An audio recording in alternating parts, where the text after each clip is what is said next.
Hi everybody out there. I wish I was out there with you, but anyway, it's good to be with you, and I'm giving a big shout out to you leaders and you builders of the new era of homes in America. And when we look at that new era of homes, safe and smart, connected, healthy, green, entertaining, and productive, that will be the new era of homes. And if I was younger, I'd love to work with you on this. We'll talk about that in a minute.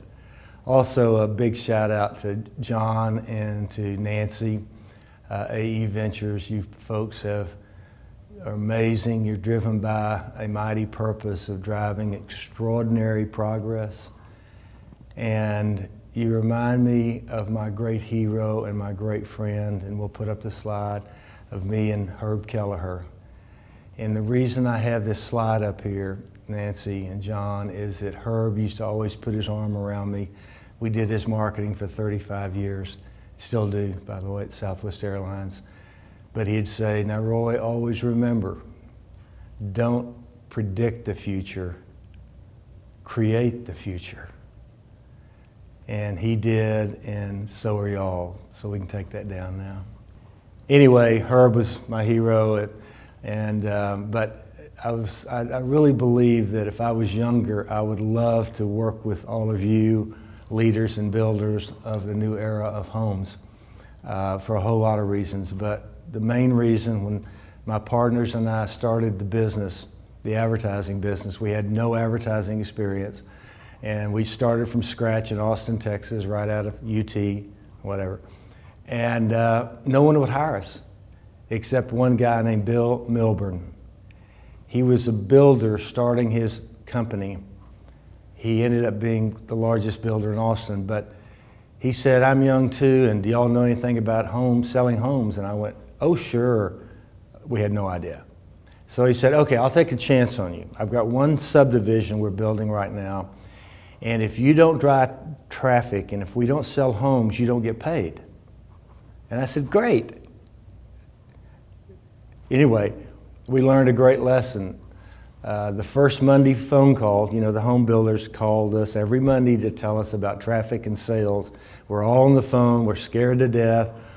And Bill Milburn said, well, let's see, we wanted to have 50 people show up this weekend. We had 20. We wanted to sell 5 homes. We didn't sell any. You don't get paid. We were freaked out. So we huddled and said, why don't we go out and spend time with the salespeople, the customers, the builders? So we spent all week in the field, not behind a desk creating ads. And we came up with a campaign, and the next Monday we get the call from Bill Milburn, and I never will forget it. He said, well, you did pretty good. We wanted 50 people to show up this weekend. We had 125. We wanted to sell 4 homes. We sold 10. You get paid. That experience changed our lives for 50 years. Whether it's the U.S. Air Force or Walmart or Southwest Airlines or Goodyear, whomever, we always walk in and say, we are not in the advertising business. We're in the business to build your business. And the home builders, Ellison Homes in San Antonio and U.S. Homes and all the home builders we work for built our business home because we realized we weren't in the advertising business, we're in the business to build their business. And if we build your business, you build ours. So thank you as we move forward. Great warm welcome from Austin, Texas. Wish y'all were here. It is a great place to live and work. It's live music capital of the world, but we haven't had any in a while. Home of South by Southwest, we had to cancel it, rightfully so. But hopefully 2021 becomes the rebirth of all these things as we move forward. I'd like to bring in Matthew McConaughey. Here's a picture. Doesn't do a video, but Matthew and I have become great friends, and we've become, maybe more importantly, partners in purpose. We believe that marketing can be a force for good. And Matthew and I have been working together for a long time. We did two really amazing public service spots during the pandemic.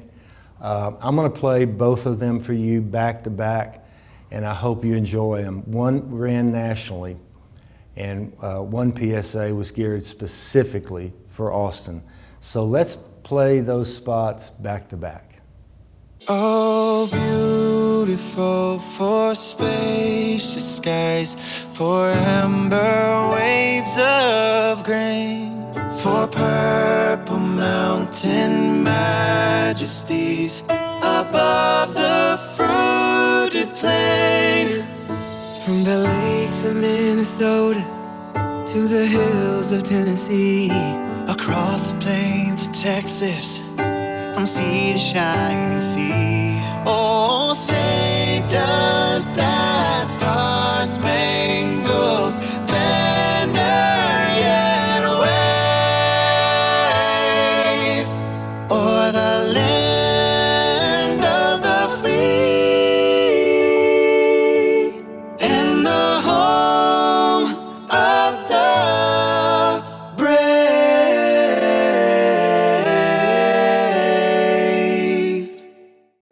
As we open up businesses and begin rebuilding dreams here in Austin, let's also open up a new day of listening and mutual respect. That while we are all different, there is an us in Austin. And today, our local business owners, our hospitals, and our neighbors need us to wear a mask. A mask on each of us is a win for all of us. Let's be that city of us. Well, I hope you enjoyed them. One of the things that was interesting about the process here with Matthew is that you notice that first spot, it ends with the idea this is not about politics, the pandemic, it's about us. And when we wrote it together, I started realizing there's an us in USA. And I kept thinking about we need to build and put the us back in USA. And then I'm sitting out one night about to do the Austin spot, and I realized there's an us in Austin. And so that's when I came up with the line, let's be a city of us. We've got to become a country of us, and we got to become cities of us. Us versus them doesn't work, but we got work to do. But anyway, my story, I grew up in a little town called Brownwood, Texas. It's about 140 miles north of Austin. And when I grew up, there was probably, I don't know, 12,000, maybe less than that. But it's a great little town, and maybe 7,000, I think it was. And my daddy was a salesman. He was a roofer. He was a carpenter. He built carports. I worked with him every summer. Roofing is the hardest thing I've ever done. I was 16 years old and I started roofing, and the big boys made me chew Red Man tobacco on my first day on the job. I was 16. I'm going up the ladder with a whole bucket of tar, and I get dizzy because I've never chewed tobacco, and I fell off the ladder. Thank goodness the tar went that way, but I swallowed the Red Man. I've been tobacco free ever since. Hallelujah. But anyway, he was something else. And my mom was a school teacher there in Brownwood. She taught 35 years civics. We need to teach civics again in high school. And she told me two things when she taught me when I was a senior. Don't call me mama, and don't sell my test to your friends. Well, you know, I'm an entrepreneur, but anyway. But the thing that changed my life, that got purpose in my life early in life, and I didn't even know it, was my sister Susan was older. She was born with spinal bifida. And if y'all know what that is, that's a horrible birth defect. That basically all the nerves that are supposed to go in your legs ball up in an open wound in your back. And back then, in the early 50s, life expectancy with spinal bifida was 4 days, 4 weeks, maybe 4 years. And my sister lived to be 49 years old because of my mom. Let's put up her picture right now. And I pushed my sister to school every day. In high school, junior high, grade school, I'd get up with my friends and would push her to school, and I'd push her home for 7 years. So we can take a picture of my sis down. God bless you, sis. Anyway, she graduated from high school. She came to a community college right outside of Austin. Community colleges are my heroes, by the way. And every Sunday, don't get mad, I'd push her around campus, and we'd listen to the Dallas Cowboys, and we'd eat Whataburgers. And I was in her bed when she passed away, and I always get pretty emotional when I tell this story. She was 49 years old when she passed away, and I had this epiphany that all those years I thought I was pushing her, she was pushing me.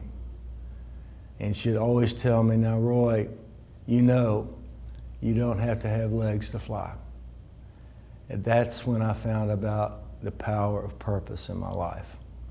So then I graduated from high school and went to UT, you know the story. And two quick stories, when we started the business at 19 and 20 years old, I went down to, back then, City National Bank. Now you builders know borrowing money's tough, especially if you're 19 or 20.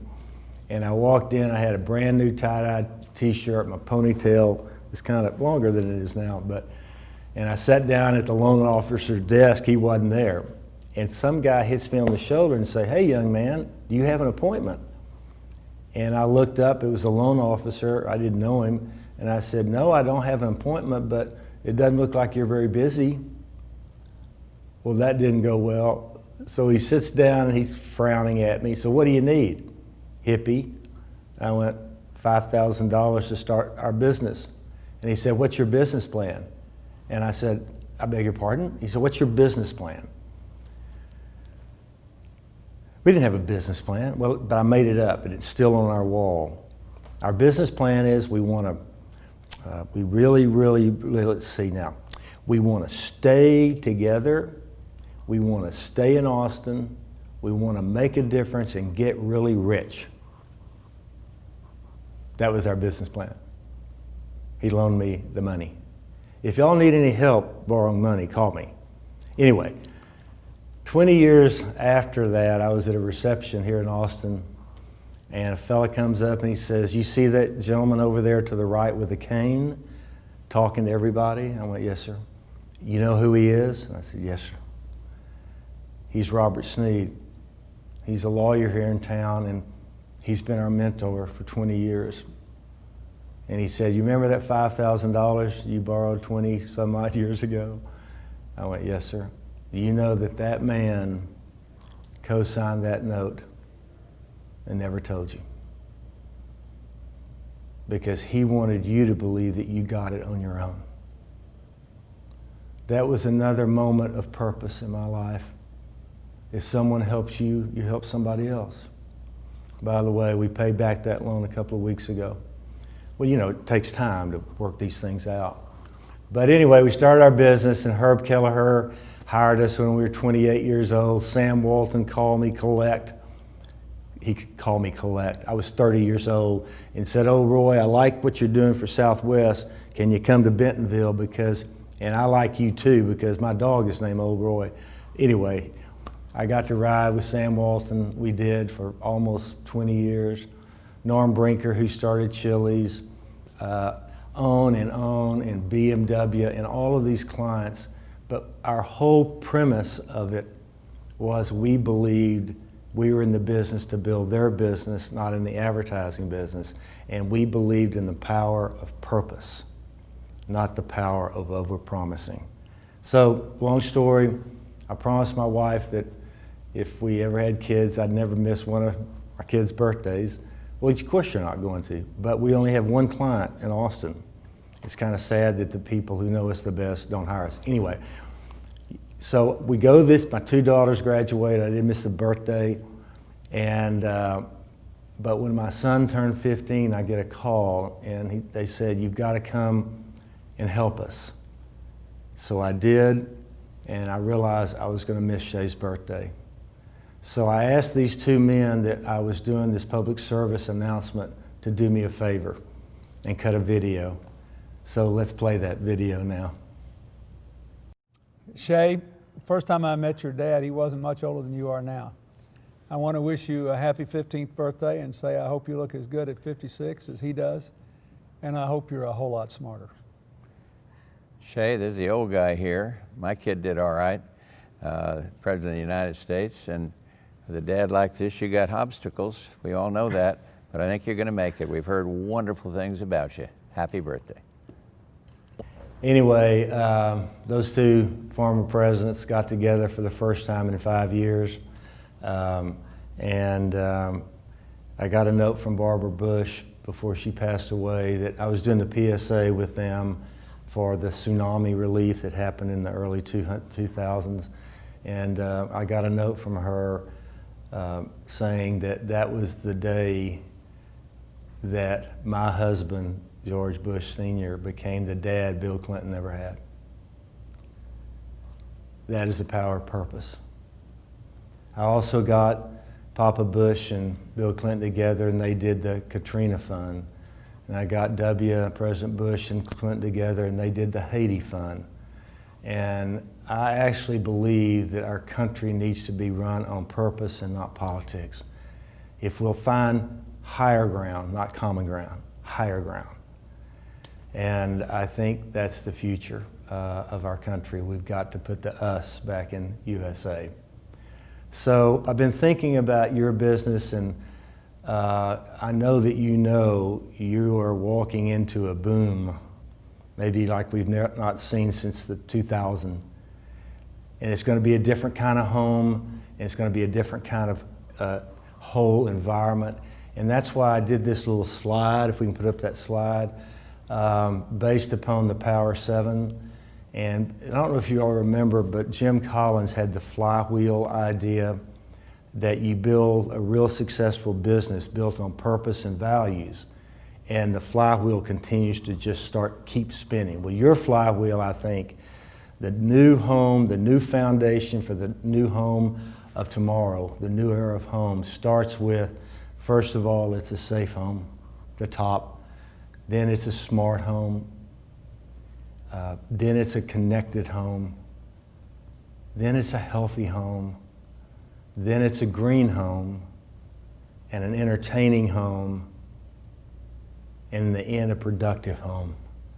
You guys, you people out there who are in the building business, you all build that flywheel, and you will build not only great homes for the next generation, you'll build a new home, a great home for America.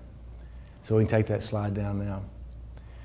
So as I keep moving forward, thinking about marketing as a force for good, one of the things that I've been working on for a long time is I used to, before the pandemic, I would speak all over America. I spoke to 125,000 people in 2019, whether it's machinists or Chamber of Commerce or bankers or whomever.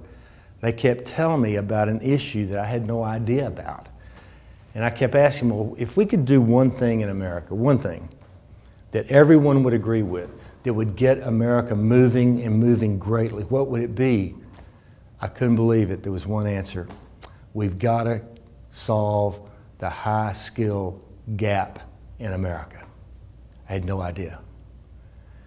And so as I kept thinking about marketing as a force for good, I thought that might be the one thing as we move forward. We might not agree on immigration, we might not agree on all these other issues, but as Americans, if we could agree that we've got to skill up this country, that might be the higher ground. So I decided to start a campaign called the Make It Movement.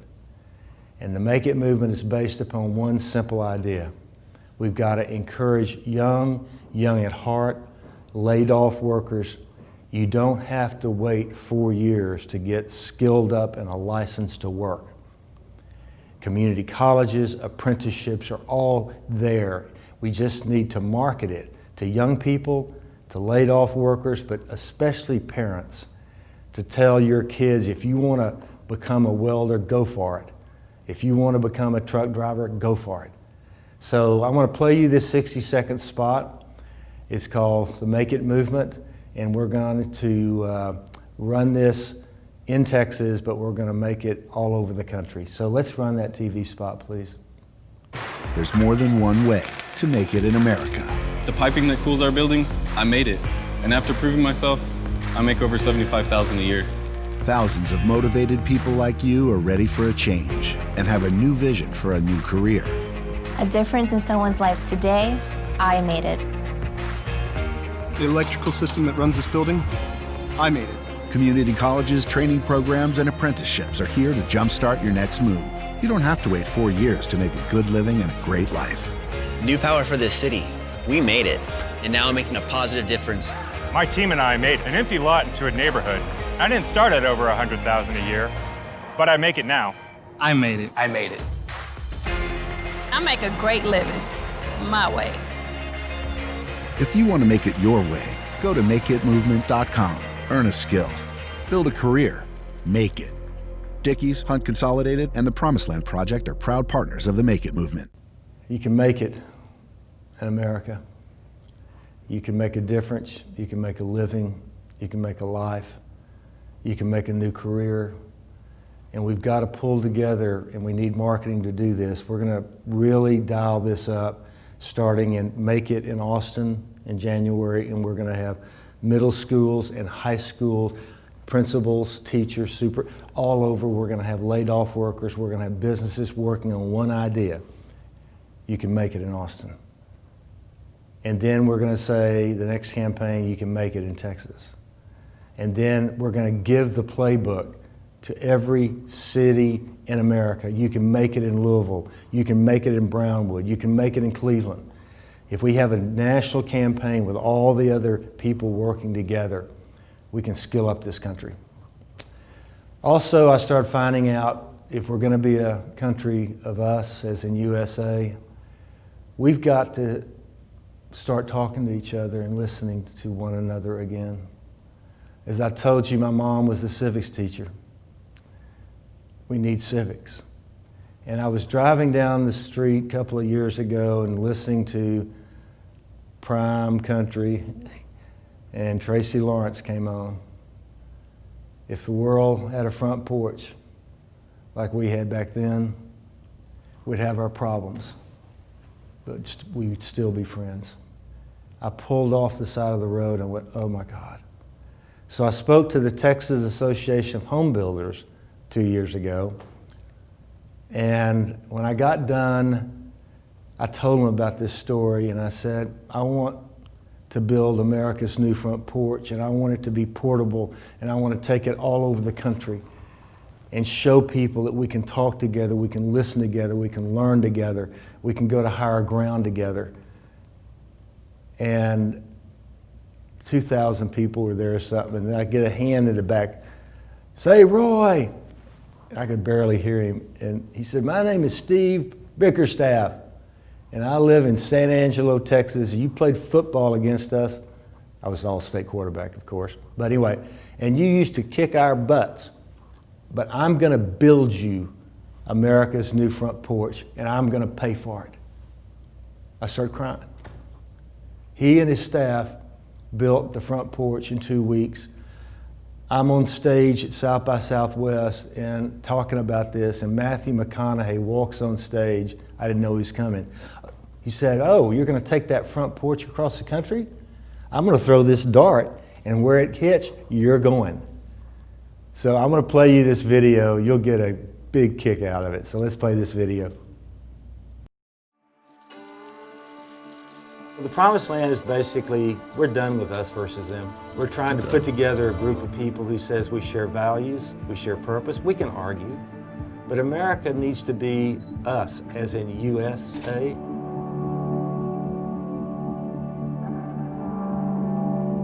Us versus them is not the promise of America. The promise of America is if you're willing to work hard and take responsibility. Everybody should have a chance to develop their full God-given potential, and that we really don't know each other unless we walk in somebody else's shoes. The question I got for you right now is if you're going to walk in someone else's shoes, whose shoes are you going to walk in? I have no idea. What are you doing? I have an idea. Oh, God. I've got a dart. We've got a map of America.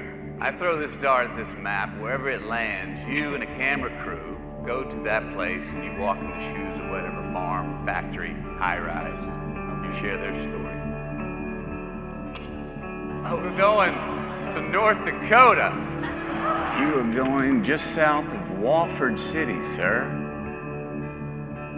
It was just meant to be because right now Watford City really is the promised land. Very rural, but we're just a melting pot. This was a community of probably 1,500 people, very agricultural. Probably 10 years ago, things started to change a little bit. And we've got people here from 50 states and 20 foreign countries. Before we know it, we were up 270% in population. We don't know each other anymore. I think America's better when we know each other. So part of the premise is, I heard a song by Tracy Lawrence, and the song is, if the world had a front porch like we had back then, we'd have problems, but we'd still be friends. The idea of America's front porch popped into my head to say, we can have problems, but we can still be friends. This is a symbol that we're building of raising the barn. These builders from Texas and North Dakota coming together to build America's new front porch. 6 a.m., let's get to work. It goes together like a set of Legos, one piece at a time. Our job as adults is to get on the front porch all across America and start leaving America better than we found it. The things that divide us are just so small compared to what we all agree on.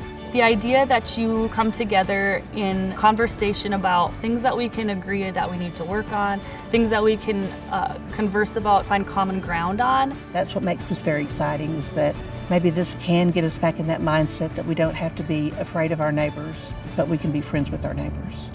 We're going to take this front porch to 50 states over the next 8 years. And we're going to build a culture of us again in America. I don't know if we can do it, but we're going to try. Let's go. Hey, looks like the closest town is Farmerville. Well, we went to Watford City. I started the conversation. About 600 people showed up in this little town. And I said, we are going to have a conversation about purpose, not politics. And for 4 hours, there was no conversation about politics. It was about purpose, the purpose of their life, the purpose of their schools. It was unbelievable that when we got to higher ground, everyone agreed. So I come home and from Watford City, and by the way, those old boys that built the house, built the front porch, drove it 1,700 miles. Oh my God, love them. Anyway. So I'm at the convention center here in Austin and having a meeting. This is again 2 years ago. And the guy running the convention center saw the front porch thing. And he said, will you come with me? We went outside and he said, see that old house over there? It was built in 1875. So let's put that slide up. So I'm staring at this old house across the street built in 1875. And Steve, the convention guy, said, I want to give that old house to you. And we are going to restore it. And we want it to be America's first front porch. You can take the slide down real quick. I'm sitting there going, I beg your pardon. He says, we are going to restore it and I'm going to give it to you. Because I want to have a front porch in Austin, Texas. And I want you to be on the front porch with Matthew or whomever, and we get school teachers to bring their classes to see what civic's about. We get mayors and city council people on the front porch. I went, oh my God, so he did. And I'm gonna put up this next slide. That is a picture of America's first front porch. And the mayors are gonna come hopefully next year, all of them, because the mayor's conference was supposed to be here in Austin. It got canceled because of the pandemic, but it's going to be, I think, in June of next year. We can take that slide down now. And I'm hoping when the mayors, all the mayors of the cities, regardless of whether you like them or don't like them, they come here and we take them over to the front porch, and we have discussions about what do we need to do together? What have we learned that we can do together? Skill Up Louisville, whatever it might be. And I'm hoping when every mayor sees that next year at 2021, they decide they're going to put America's New Front Porch in their hometown too. So as we start to wrap up, I want to put this flywheel back up real quick. Yeah. The builders, you out there, you leaders in the building industry, you're going to build a new era of homes. And you're going to build those homes that are safe and smart, connected, healthy, green, entertaining, and productive. And you will build the new home and work. And you'll have the opportunity to change America for the better. We can take that down. And I just want to tell you how honored I am to be able to talk with you, and I'm serious. I'd love to help. And I always believe that, as you know, the building industry, better than I, is going to go on a boom. And if we build together, you build that type of home with the Power 7, you will rebuild America. And as the old saying is, my pretty much favorite movie, if you build it, they will come. So I'm going to play you the final scene of Field of Dreams.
Well, there it is. If you build it, they will come.